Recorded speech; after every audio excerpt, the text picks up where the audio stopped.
Good morning.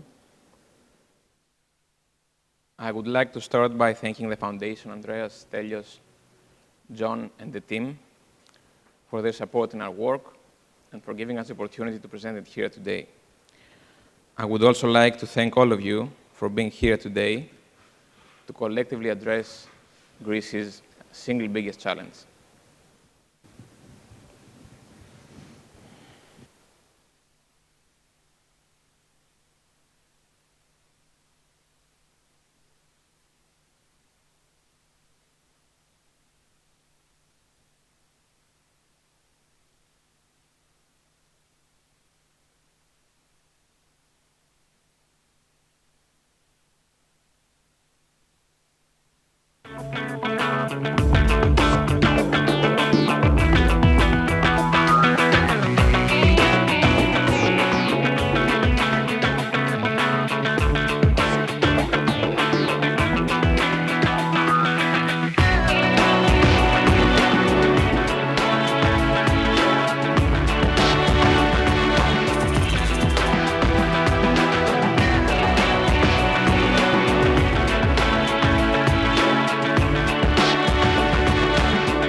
After 5 years of decline, Greece seems to have hit rock bottom.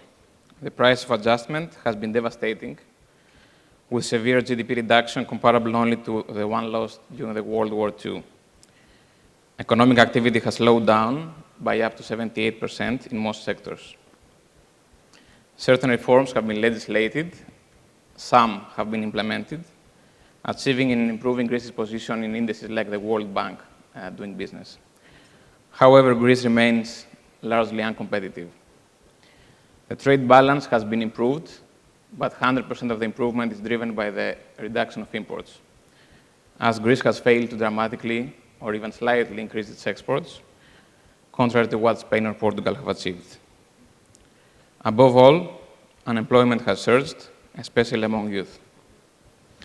Greece has lost 1 million jobs during the last 5 years, with more than half of them coming from only 3 sectors: construction, retail, wholesale, and manufacturing, while entire areas such as real estate or textile and fabrics have practically vanished. Only 3 sectors have managed to retain or increase total employment, and these include agriculture, food manufacturing, and ICT technology. Young Greeks have been disproportionately hit by unemployment, with more than 500,000 lost jobs over the last 5 years. 250,000 young Greeks have 0 working experience, with half of them being older than 25 years old. However, only half of the youth unemployment is due to economic slowdown. The rest is due to the fact that youth have traditionally been, and this has been more intense during the crisis, outsiders to a game that still favors the insiders. This means that entire sectors practically shut down jobs for youth, although they sustained or even increased jobs for older people.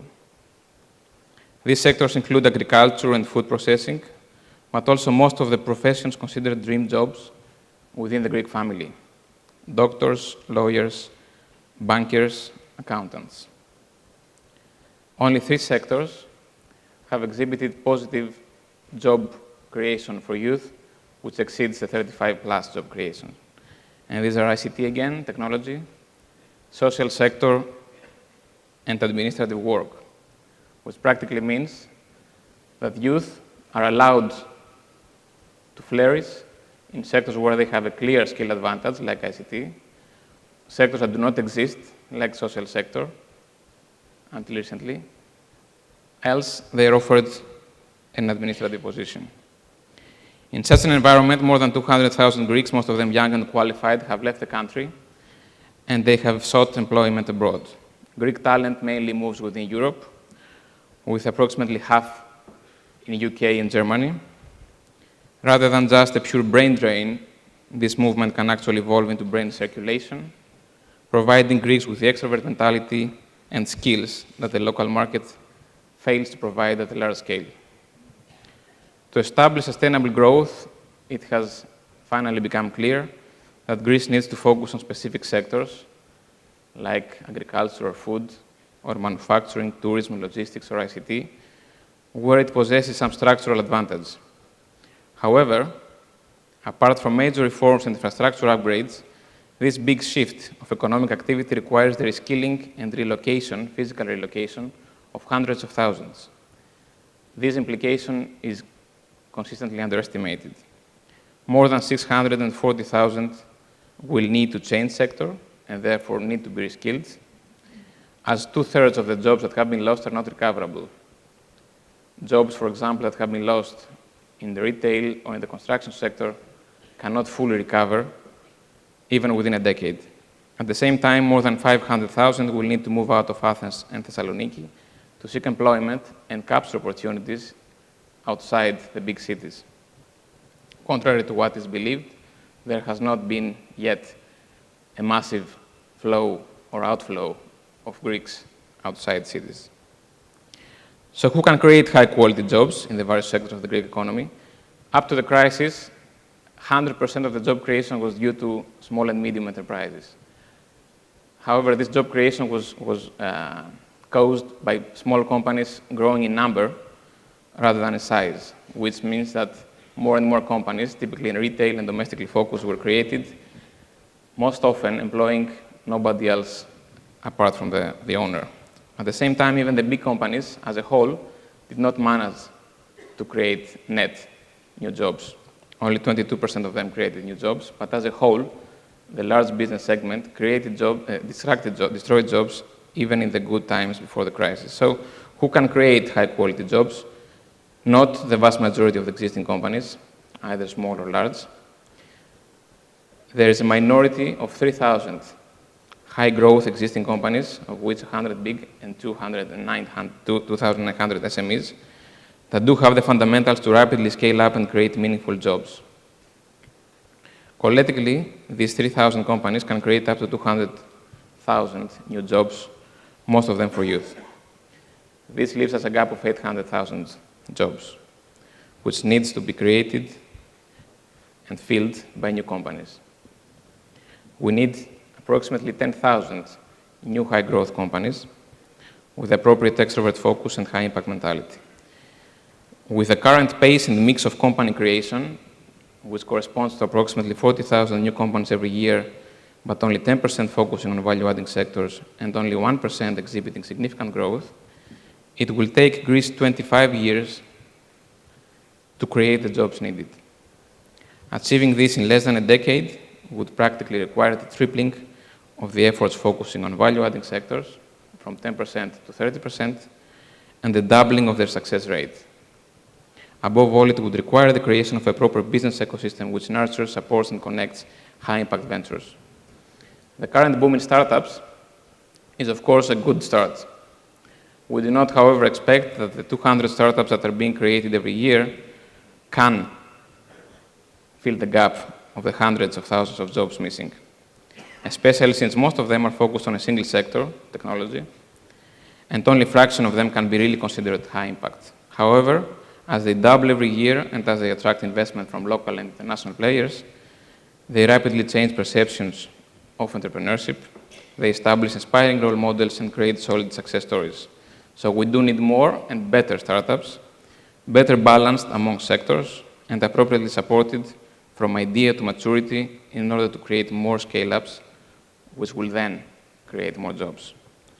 The young need to lead Greece's transformation as high-impact entrepreneurs or as high-impact employees, as they have the fundamentals to overcome Greece's chronic resistance to change.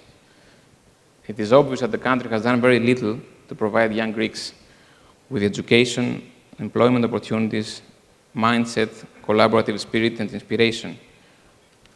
Greeks are not properly educated, they are not overeducated, they are not properly prepared for the job market, and they are not very often participating in internships. Even when they do, the structure of the internship is so problematic that it doesn't actually significantly increase their employment opportunities. However, Greek youth demonstrate an impressive mobility, entrepreneurial attitude, and optimism to drive change. Only 15% of them appear to be settled or completely disengaged, but the dominant 85% is willing to pursue opportunities where they exist. 9% are ready to become the catalyst of change, and they will be. What is missing? Better transparency as to where potential truly lies. Better employers. Greece has a bigger employer gap rather than a skill gap. We need better employers that offer good opportunities for high-quality education and employment. We need selective skill upgrade, mainly through meaningful education and practical experience, led by selected employers and selected education institutes. We need mobilization of youth, opportunities and inspiration to step out of their comfort zone and consider alternative paths within or outside Greece. We need introduction of youth to high-potential employers, entrepreneurs, professionals, and academics. What do we need to do collectively? We do need to identify and focus resources on the small set of the 3,000 existing high-growth companies, the 0.5% minority of the existing companies that can create meaningful jobs. We need support not in sectors, but in specific companies. We need to accelerate the creation and scale-up of 10,000 new high-growth companies in a sectorial logic, and we need finally to connect youth with high-impact employers and educational efforts. Closing, we need the critical mass of change agents who will transform Greece's economic model. The tipping point is at 10%. We need 1 million employers and employees to change Greece. We must identify, support, and connect those who can get us there. And these are the vast majority of Greek youth, inspired by a few true leaders from Greece's current establishment. Thank you.